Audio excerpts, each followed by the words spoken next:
Hey guys, how's it going? This is Dan here with GrapeVineRecording, and today I'm going to speak to you a little bit, I guess, similarly about the productivity as we were talking about in the previous video, but more about in a more like practical approach. What I am going to speak to you about is about bouncing audio tracks and bouncing plugins and inserts, why you would do it, how you would do it, like the benefits of doing it. There are a few benefits.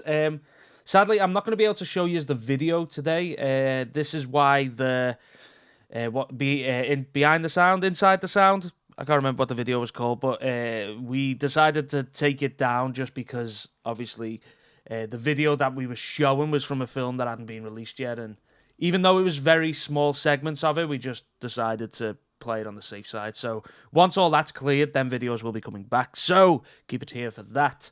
So yeah, there's going to be no video for this, sadly. So what I'm working on here is a fight scene, if that makes sense. So I can play it to you. So if I just solo, these,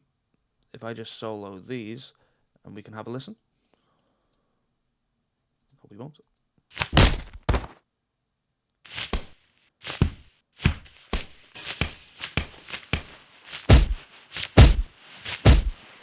Okay, so it is a pretty typical fight scene.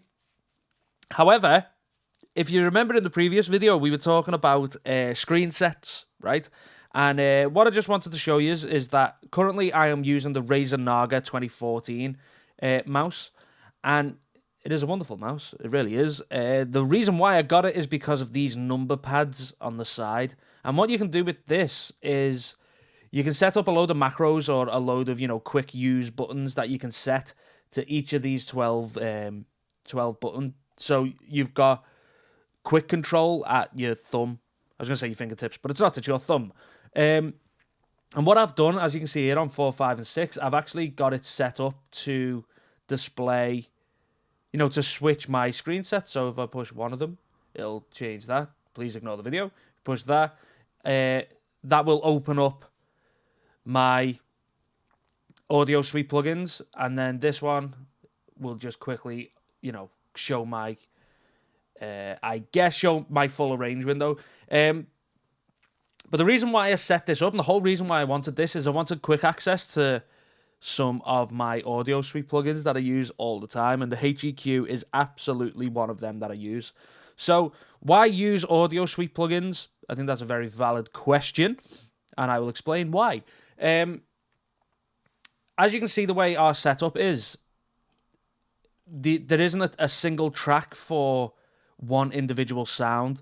So as you can see here, I've got 5 mono tracks and 7 stereo tracks, and that's all they are. Like, that's all there is. So I will arrange the sound effects up in them, within them 12 tracks, and they don't have any kind of like grouping per track, if that makes sense. So I don't have all the punches on one track. I don't have all the Foley sounds on one track. So thus I can't EQ one track, because obviously there could be so many different sounds down the line that the EQ won't match up for. So what I do then is I would use AudioSuite EQ to basically EQ one track in particular, to EQ one clip or one group of clips individually. The great thing about this, well, there's a few great things about this. One is, obviously, I'm working with 2 other people, so we don't have to worry about plugin compatibility. Obviously, unless we only use Pro Tools plugins, there could be some, like this EQ, for example, they may not have. I don't have any of the Sound Toys plugins, which they have.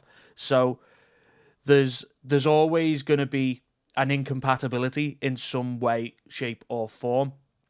So this eliminates that completely, because now when I do whatever it is that I want to do, let's say, for example, for whatever this sound is,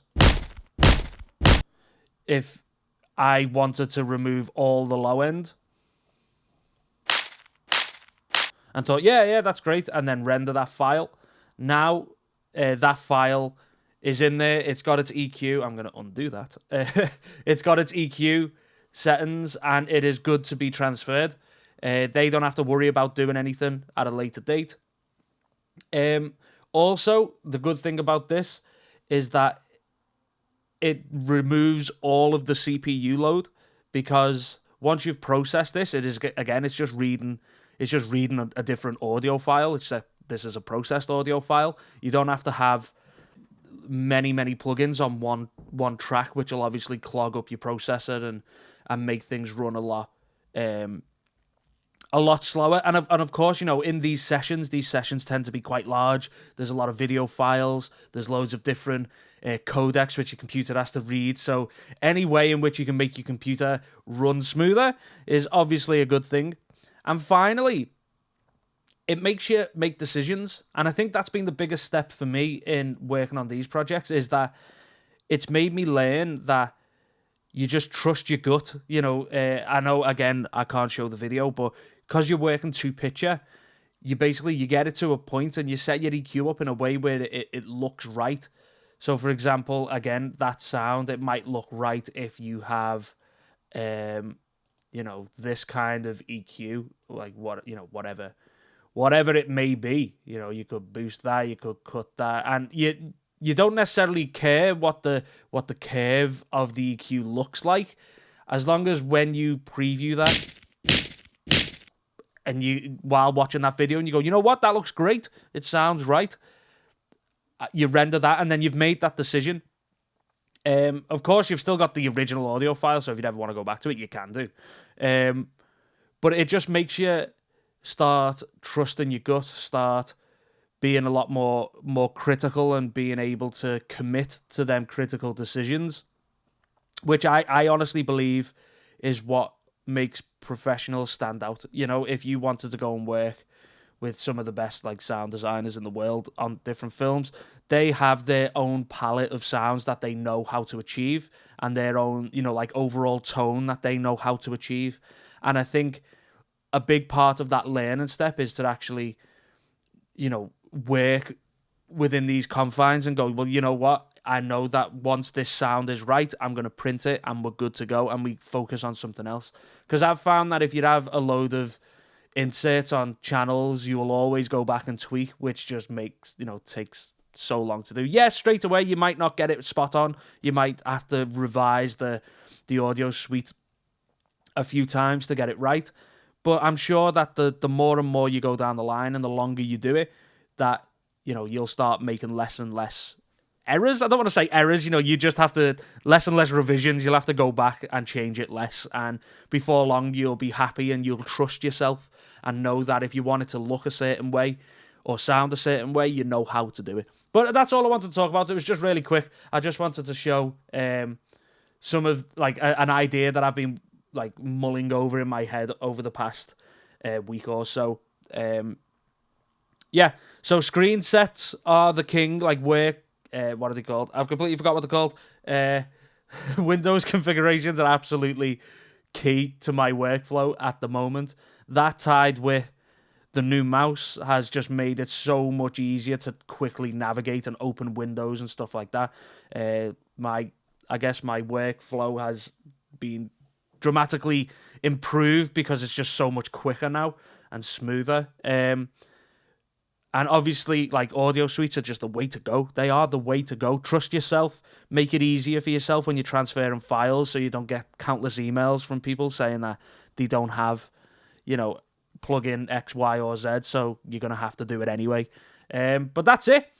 That is it. That's all I wanted to talk about today. Hopefully you are all well and enjoying the new year, and I will speak to you all very soon.